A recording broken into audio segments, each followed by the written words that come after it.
সামাজিক যোগাযোগ মাধ্যমে আলোচিত একটি নাম হচ্ছে ফারাজ করিম চৌধুরী, যিনি মানবতার ফেরিওয়ালা নামেও তার ফ্যানদের কাছে পরিচিত। চট্টগ্রাম জেলার রাউজান উপজেলায় জনসেবামূলক কাজে তাকে দেখা যেত।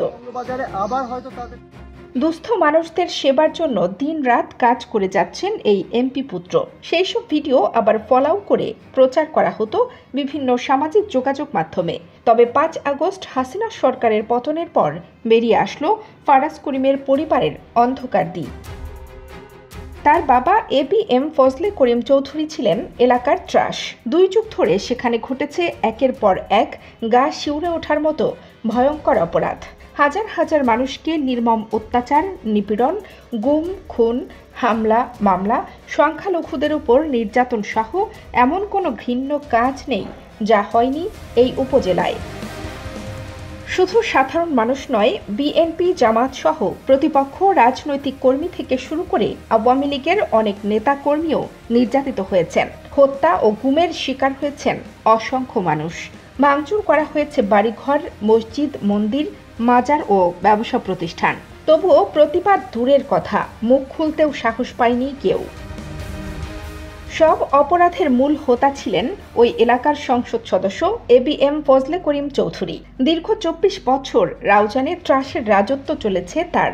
ছাত্র জনতার অভ্যুত্থানে আওয়ামী লীগ সরকারের পতনের পর একে একে মুখ খুলতে শুরু করেছে রাউজানের নির্যাতিত মানুষ। গুম, খুন ও নির্যাতনের অভিযোগে এখন পর্যন্ত রাউজান ও চট্টগ্রাম নগরীর বিভিন্ন থানায় তার বিরুদ্ধে ৮টি মামলা হয়েছে।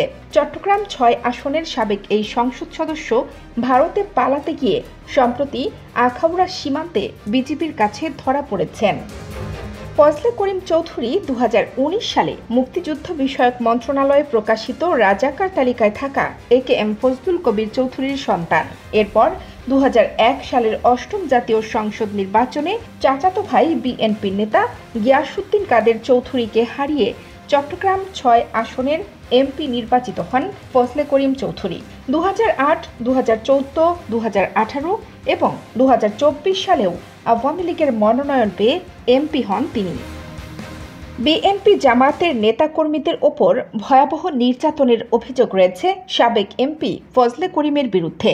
উপজেলার সরকারি ও স্বায়ত্তশাসিত প্রতিষ্ঠানের উন্নয়ন কাজের টেন্ডার পাওয়ার পর ঠিকাদারদের বাধ্যতামূলকভাবে এমপিকে ২০% কমিশন দিতে হয়েছে।